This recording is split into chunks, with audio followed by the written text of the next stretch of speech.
prepping for WBFF New Zealand. Yes. And then that was cancelled. Just tell us a little bit about that journey for you, like your prep journey sort of thing, you know? Yeah, so for those of you who don't know, I started my first ever comp prep last year, I think it was, for the New Zealand November WBFF show.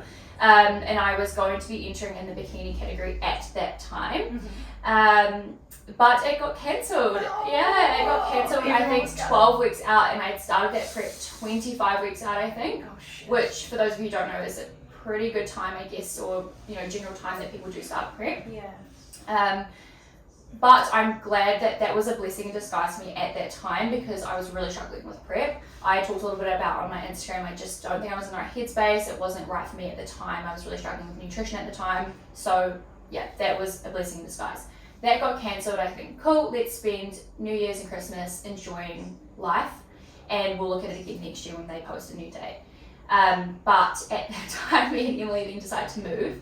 So they had announced a July show. I think it was July or June for New Zealand again, and I only wanted to compete in New Zealand because I want to be a New Zealand competitor. Yeah, especially the first show too. Yeah, and if you want to, if you do get a pro card, or you know do end up doing well, I want to be known as a New Zealand pro. Yeah, not an Australian pro, wherever you may be. Love it. So I started comp prep with a new coach whilst moving over, so I was on prep the entire time I lived in Australia, so it was really hard to enjoy Australia, and that's why I find it hard when people ask me how Australia was, because I can't give a true, I guess, indication of how it was really, because I didn't experience really anything of that, the best that Australia could give me. Yeah. So yeah, started prep again then, but we started with the build this time because I'd just come off a cut. Nice. So we started with the build that time and thought maybe we'll do wellness, because my shape is, a lot of people tell me it's wellness, but I've always wanted to be a bikini girl. Yeah. So that we'll enter both, but we'll try push for wellness. So we did a build,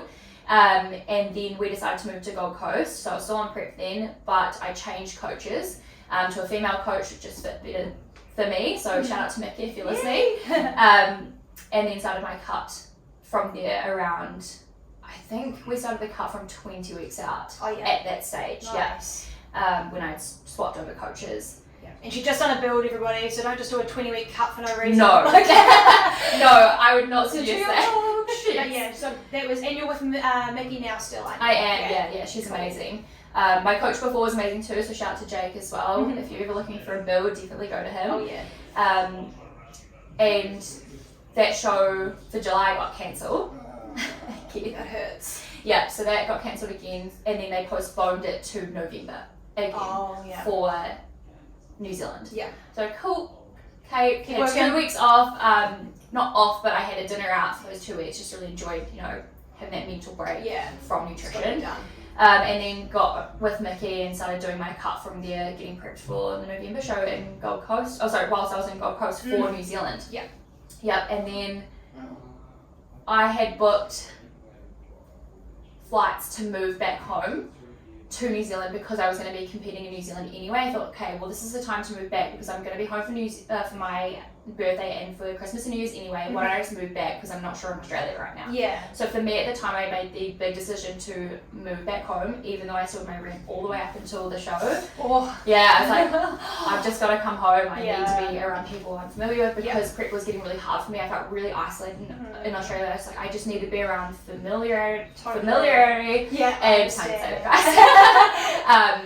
And because I was in a household full of everyone was on prep, it was really hard too because we were getting that stage of prep where we were all finding it really hard and we just needed to be around people who were a little bit stronger or, you know, able to steer us in the right direction. So I had booked one-way flight back home and then 2 days later we got the announcement that the New Zealand show was cancelled. So that was gut-wrenching because I wouldn't have booked those flights back home if I had known that that was going to be cancelled because I would have just stayed there for the Gold Coast show. Just carried on. So me and my coach had a chat and we were like, okay, well, what do we do now? You were 10 weeks out from the New Zealand show, but you're around 9 weeks out from the Gold Coast show. You could come back and we could do that show.